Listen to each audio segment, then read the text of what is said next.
We have more now from our conversation with Hillary Clinton.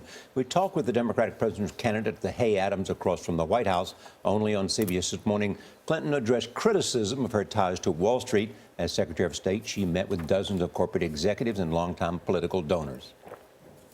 The fact is, I saw a lot of people when I was Secretary of State, and I worked really hard to increase exports from American businesses. I saw a lot of business people. I saw a lot of union leaders. I saw as many people as I could fit in the day who needed something from their government. You know, Fred Smith would call me up from FedEx and say, you know, the Chinese government's taking away our permits. We've been in China for decades doing Federal Express. Or Corning, a company that I knew well from my time in the Senate.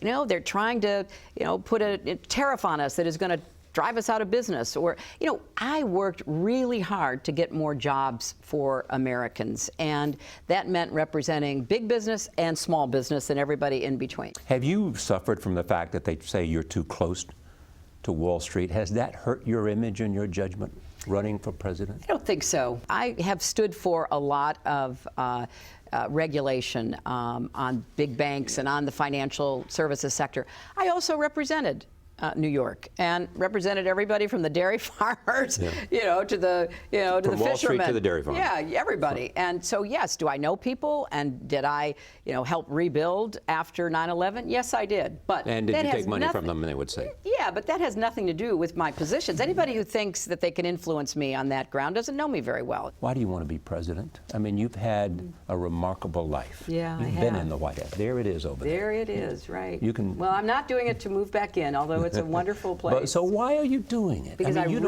is it about history? Is it about the first woman? No. I mean, that's all. That would all be an extra added part of it. But for me, I really love this country, and I think this will be one of those watershed elections where we're either going to get the economy to work for everybody, or we are going to see increasing inequality and unfairness in a way that we haven't seen since, you know, the 1920s.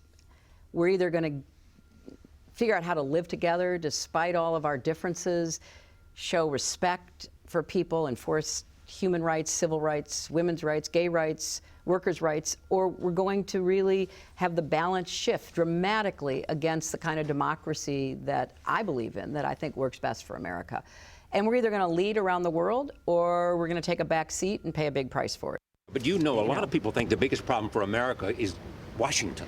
That's the problem. And that's part of reflected in some of the politics that we see. Yes, that's true. But look at the way our founders set it up. They set up this separation of powers, and they made it really difficult to get things done. And some years it's really hard. And we're in one of these periods where we have a minority within the other party that doesn't believe in compromise, doesn't believe in reaching consensus. But there you go attacking them. That's not the way to do it. No, because part of what you have to do is make it clear to everyone else who is in that party that there is room for negotiation. You can see the whole interview with Hillary Clinton tonight on my PBS program. What do you think her biggest challenge is? What did she talk about in terms of where you see her biggest challenge? Well, I think she has to make the case for her presidency. You know, she makes it with policy, but she has to make the case that in the 21st century she is the right person to lead. She talks about leadership all the time and what the country needs to do and what we need to do, as I mentioned in the early hours. So that's the challenge for her. And I think the challenge also, as I talked to her about, is reaching out to the constituencies of the future. I mean, there's a direct difference between the support of young people, independents, and Latinos for Barack Obama than it is for Hillary Clinton at this moment. A different coalition. And she still wants a job despite no matter who's in the office, somebody's always going to be mad at you. Yeah. No matter what you do, no matter what you say, someone's always going to be mad, and she knows all the ins and outs and still wants that job. She's smart. And the other thing you get is she's smart.